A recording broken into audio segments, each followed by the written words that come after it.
क्यों कई शब्दों में बार बार गीत गाए गए कि बलिहारी गुरुदेव की? अरे बलिहार तो होते तो नहीं हो। बल हारने का मतलब है कि मैंने अपने सब प्रकार के बलों को हार दिया है, अपने मन को, अपनी बुद्धि को, अपनी समझ को, अपने हर प्रकार का बल जो भी है वो सब के सब सतगुरु जी मैंने आपके सामने हार दिए हैं। आप सभी को राधा स्वामी। जो आज का सत्संग का विषय है उसमें महाराज जी ने बताया कि अगर हमारा विश्वास गुरु के प्रति पक्का है, हमारा संकल्प दृढ़ है, तो गुरु हमें इस दुनिया रूपी समुद्र से तैरा देंगे। और साथ ही महाराज जी ने ये भी बताया कि अगर हम गुरु के प्रति सच्चे होते हैं तो गुरु हमारी किस प्रकार मदद करते हैं और किस प्रकार हमें कठिनाइयों से बचाते हैं। तो कृपया आप सत्संग में आखिर तक बने रहिए और महाराज जी प्रवचनों को बड़ा ही ध्यान से सुनिए ताकि आपका जीवन सफल हो सके। राधा स्वामी। लेकिन जब इंसान के शरीर में रोग आ जाता है तब इंसान समझता है कि इंसान का शरीर किसी काम का नहीं, कि अब जीना भी बेकार है, जीना नहीं चाहिए। जिस जीवन को हम पहले ये मानते हैं कि इस जीवन में सिर्फ हम ही हैं, संसार के पदार्थ हमारे लिए हैं, ये सब भोगने के लिए बने हैं और हम इनके भोगने वाले हैं, ये चीजें दिमाग में रहती हैं। लेकिन जब वाणी विकल हो जाती है फिर इंसान सोचने लगता है, जो बुढ़ापे की ओर जाता है, कि कुछ नहीं है। परंतु सच्चाई ये है कि दुनिया में जो लोग हो गुजरे हैं उनके एग्जाम्पल ले लीजिए। कैरो देश का राजा था, उसने दुनिया के पास पैसा नहीं छोड़ा, अपनी प्रजा में एक एक घर घर से एक एक पैसा निकाल लिया, किसी के पास एक पैसा नहीं रहने दिया उसने। और क्या किया कि बल्कि उसने कह दिया कि कोई अगर 1 रुपया देगा तो मैं मेरी लड़की की शादी उसके साथ कर दूंगा। कहने का मतलब यह था कि 1 रुपया कोई भी अगर ले आएगा, मुश्किल बात थी, एक प्रकार से उसकी चैलेंज थी कि कहीं भी 1 रुपया मिल ही नहीं सकता। परंतु एक बच्चे ने अपनी मां से जिद की और कहने लगा, मां कि मुझे 1 रुपया चाहिए। अब मां के लिए बच्चा बहुत प्यारा होता है, लेकिन उसका पिता भी नहीं था, इसलिए वो और भी ज्यादा अपनी मां का लाडला और प्यारा था, और संतान उसकी थी नहीं। उसने जिद की कि मुझे रुपया चाहिए, क्योंकि राजा ने ऐसा संदेश दिया है कि कोई 1 रुपया लेके आएगा उसके साथ मेरी लड़की की शादी करूंगा। और लड़की की शादी, राजा की लड़की से शादी जब हो जाए तो इसका मतलब राज का मालिक भी वही होगा। उसकी मां कहने लगी, बेटा कहीं भी कोई पैसा नहीं है। लेकिन जब उसकी जिद बढ़ती चली गई तो उसकी मां भी सोचने पे मजबूर हुई और उसने अपनी बेटे से कहा कि अगर तुझे इतना ही वो है तो 1 रुपया तो तुझे मिल जाएगा, लेकिन वो राजा है। साधु राजा अगंजल और इनकी उल्टी रीत, डरता रहिए परशुराम ये थोड़ी पाले प्रीत। इन 4 चीजों की कहने लगी, बेटा उल्टी रीत होती है साधु की, राजा की, अग्नि की और जल की, कि थोड़ी होते हैं वही प्रीत पालते हैं, ज्यादा होने पे प्रीत नहीं रहती।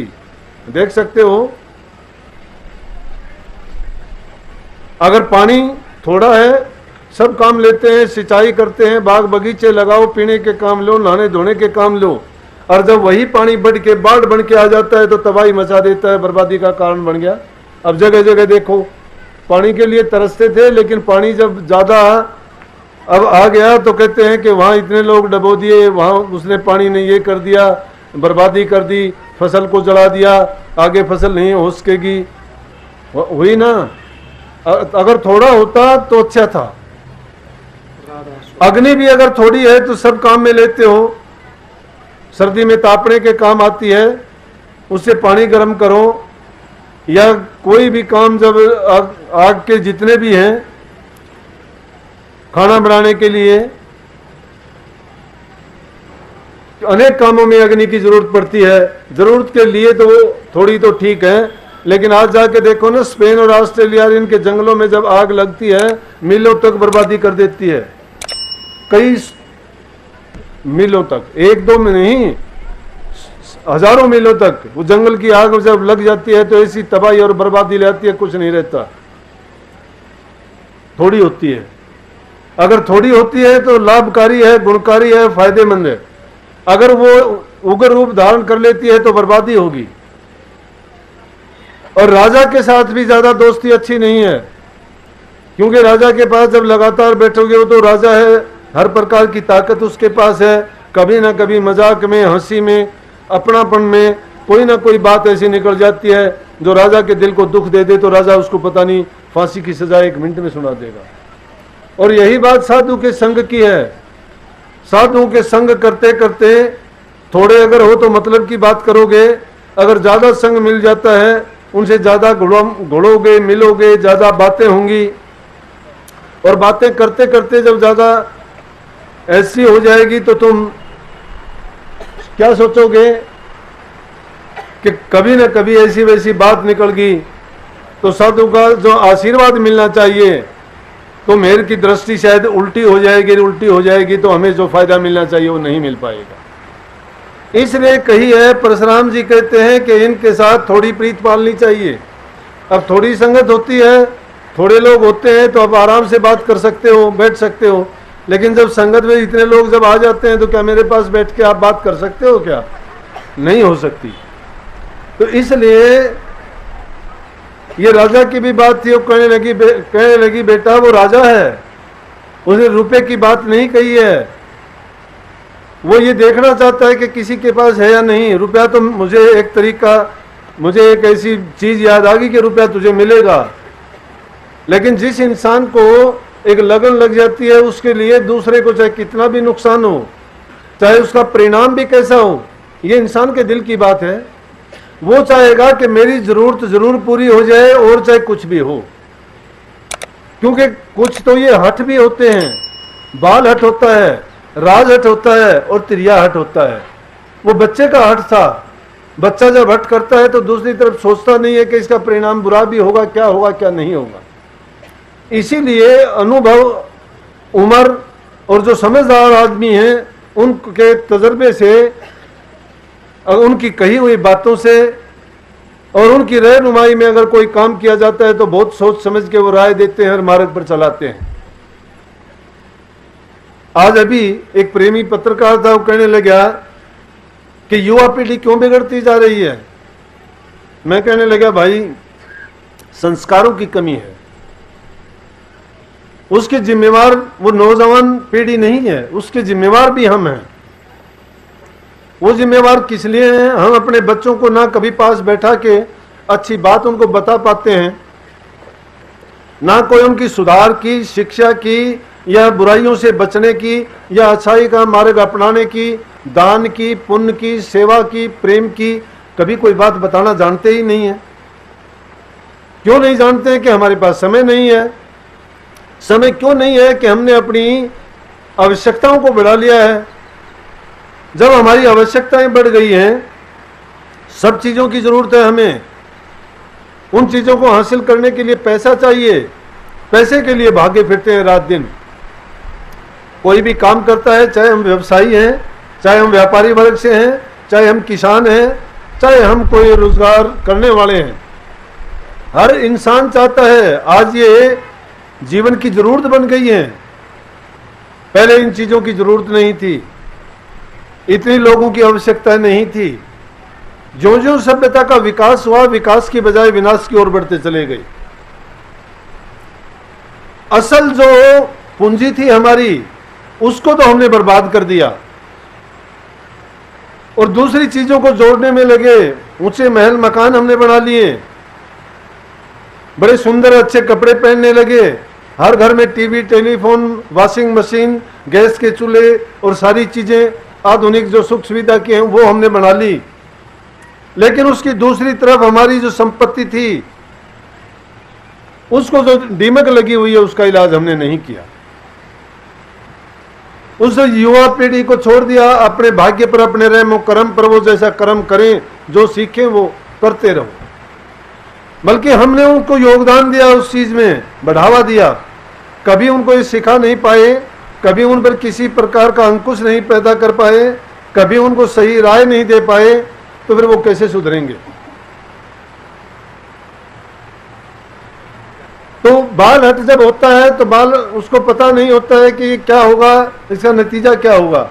बच्चे ने हट किया, माँ ने आखिर कह दिया कि बेटा तेरा पिता जब कब्र में रखा गया था तो उसकी छाती पर 1 रुपया रखा था, जाओ कब्र को खोद ले और रुपया निकाल ले, राजा के पास जा, लेकिन एक बात याद रखना, वो राजा है, वो रुपया भी ले लेगा और तुझे अगर जेल में नहीं डालेगा तो धक्के दे के जरूर निकलवा देगा। क्योंकि उसका अनुभव था, तजर्बा था, उनको पता था कि इस बात के पीछे क्या मंशा है राजा की। वैसा ही हुआ, लड़के ने रुपया लिया, जब जाके कहने लगा दरबारियों से कि मुझे राजा से मिलना है, राजा ने कहा था कि जो 1 रुपया लेके आएगा उसके साथ मेरी लड़की की शादी करूंगा। बोला मैं रुपया लेके आया हूं। जब एहलकारों ने जाके राजा से बताया तो राजा स्वयं बाहर आया मिलने के लिए और कहने लगा रुपया कहां से लाया। उसे सारी कहानी बताई कि इस तरह से मुझे रुपया मिला है। मेरी माँ ने मुझे बताया कि कब्र में जब तेरा पिता गुजरा था तो 1 रुपया रखा था। राजा ने उसी दिन से फरमान जारी कर दिया, उसको वहां से धक्के दे के निकलवा दिया, रुपया उससे ले लिया और कह दिया कि सब कब्रों को खोद लिया जाए और उनमें जो भी रुपया रखा है सबको निकाल लिया जाए। लेकिन उस समय के संत महापुरुष नानक साहब थे और नानक साहब कैरों में गए, क्योंकि ऐसा निर्दयी जब राजा था तो उनको पता लग गया।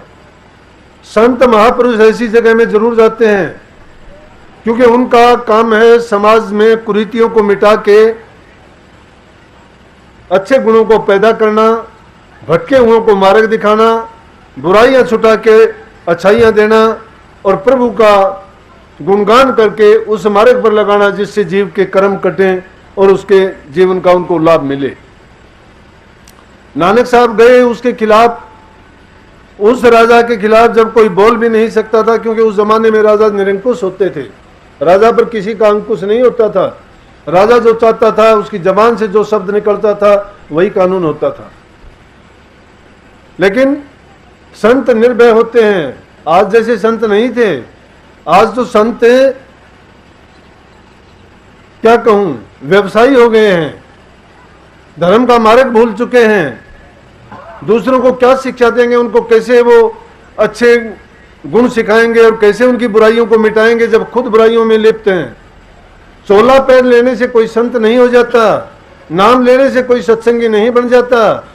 जब तक तुम अमल नहीं करते हो, अपनी बुराइयों को नहीं मिटाते हो, अच्छाई का मार्ग नहीं अपनाते हो और नाम की कमाई नहीं करते हो, तब तक बेकार है सब कुछ। अपने जीवन का मूल चूल परिवर्तन चाहते हो तो संतों की बात की कही का अमल करो, उसको अपने जीवन में उतारो और उनको यूं कि त्यों अपनाओगे तो देखोगे कि तुम जीते जी इस बात को समझ जाओगे। संतों ने जिसको कहा कि जीते जी मुक्त हो जाना या जीते जी मर जाना, जीवित मरना सोई मरना और पीछे मरना विपत का भरना। जो इंसान जीवित मर जाता है उसको कोई किसी प्रकार की चिंता विपता तकलीफ नहीं होती। क्यों नहीं होती? कि उसने अपनी वासनाओं को, कामनाओं को, इच्छाओं को, तृष्णाओं को दग्ध कर दिया, जला दिया है, खत्म कर दिया है। अब उसकी जब कोई तमन्ना नहीं रह गई है, वो मुर्दे के समान है। मुर्दे में हम में अंतर क्या है कि मुर्दे इंसान को तुम कुछ भी करो उसको पता ही नहीं है। पता किस इंसान को होता है? उसको होता है जब वो महसूस करता है। हम क्या करते हैं? हम तो दुनियादारी में जिया करते हैं, दुनिया के रसों और पदार्थों के लिए जिया करते हैं। इसीलिए हम कदम कदम पर डरते हैं कि कोई हमारा मित्र नाराज ना हो जाए, कोई हमसे हाकिम नाराज ना हो जाए, कोई हमसे हमारा साथी नाराज ना हो जाए। हम तो किसी की बुराई भी नहीं बता सकते, क्योंकि जिसकी बुराई बताओगे दुश्मन बन जाएगा। ये जमाना ऐसा। लेकिन संत लोग ये कहते हुए बिल्कुल संकोच नहीं करते। इसीलिए तो संतों ने समय समय पर जब सच्चाई का बखान किया, कबीर साहब की क्या हालत हुई, कितनी बार उनकी ऐसी परीक्षाएं ली गई। कभी जंजीरों में जकड़ के दरिया में फेंक दिया गया, कभी उनको खूनी हाथी के पैरों तले कुचलने का प्रयास किया गया, कभी उनको कितने और दूसरी प्रकार के दंड दिए गए, लेकिन कोई कुछ नहीं बिगाड़ सका। क्यों नहीं बिगाड़ सका? कि सच्चाई में ताकत होती है। सच्चाई खरी निकलती है जहां भी उसको परखना चाहोगे, और जहां झूठ होगी वो खुद ही झूठ अपने आप कांपने लग जाएगी। क्योंकि झूठ में इतना बल नहीं है कि सच्चाई के सामने ठहर सके। धर्म और अधर्म में अंतर क्या है, पाप और पुण्य में अंतर क्या है, संसारियों में और संतों में अंतर क्या है। लेकिन जो जिसके संग में जाके उन बातों को अपने जीवन में उतार लेगा, अपना लेगा, वो भी उन जैसा ही हो जाएगा। क्यों कई संतों ने कि संत पारस के समान होते हैं। पारस के पास में अगर लोहा चला जाता है तो लोहे को सोना बना देता है, लेकिन संत सतगुरु के पास में अगर कोई चला जाता है, उनका स्पर्श कर लेता है। स्पर्श करने का मतलब नहीं आप भी इतने लोग बैठे हुए हैं, क्या सभी तर गए? लेकिन यह भी ना सोचना कि कौन नहीं तेरा। जिस इंसान के दिल में श्रद्धा है, जिसका विश्वास और संकल्प पक्का है, उसको तरने में देर नहीं लगती। उसके लिए कोई विशेष आयोजन नहीं करना पड़ता। यही वचन, यही शब्द तुम्हारे लिए मंत्र बन के तुम्हारे दिल में बैठ जाएंगे। यही बातें, यही शब्द जब भी तुम कोई क्रिया, कोई कर्म करोगे, तुम्हारे सामने आके खड़े हो जाएंगे। जो मूर्ख है वो उनको एक तरफ हटा देंगे, वो मनमुख कहलाएंगे। वो मन के सामने होके बात करेंगे, क्योंकि मन की कही हुई बात जब सामने होगी और मन की बात को मान के हट जाएंगे पीछे। लेकिन गुरुमुख जो होंगे वो गुरु की बात को सामने करके अपने आप को दीन अधीन निर्बल मान के और उन बातों को अपने जीवन में ऐसी जगह देंगे कि अपना बल, अपना धैर्य, अपनी ताकत सब कुछ हार देंगे। क्यों कई शब्दों में बार बार गीत गाए गए कि बलिहारी गुरुदेव की। अरे बलिहार तो होते तो नहीं हो। बल हारने का मतलब है कि मैंने अपने सब प्रकार के बलों को हार दिया है। अपने मन को, अपनी बुद्धि को, अपनी समझ को, अपने हर प्रकार का बल जो भी है वो सब के सब सतगुरु जी मैंने आपके सामने हार दिए हैं। मैंने अर्पण कर दिया अपना तन मन धन सब। अब मेरा मुझ में कुछ है ही नहीं। सब कुछ जब आपको सौंप चुका तो आप ही मेरा भला बुरा सोचोगे। लेकिन बुरा उसमें होता नहीं है। हम भला और बुरा कब तक सोचते हैं? अगर गुरु भी हमारे लिए जो कुछ करता है उसमें हम अपनी अकल लगा के सोचते हैं, फिर भी हमने सौंपा नहीं है। क्योंकि समर्पण का मतलब ही यह होता है कि आदमी उसमें किसी प्रकार का सवाल ना उठाए कि मेरे लिए क्यों कहा गया। ये तो वो जानते हैं जिनको तुमने अर्पण किया है। ये तो अब उनकी जिम्मेवारी है कि आपका कल्याण किस प्रकार से करना है। सत्संग को पूरा सुनने के लिए बहुत बहुत धन्यवाद। हम आशा करते हैं आपने महाराज के प्रवचनों को बड़ा ही ध्यान से सुना होगा। कृपया सत्संग बताई गई बातों पर अमल अवश्य कीजिए ताकि आपका जीवन सुधर सके। और अगर आपको महाराज के प्रवचन अच्छे लगे तो कमेंट में राधा स्वामी लिखकर पुण्य के भागीदार अवश्य बनिए। राधा स्वामी।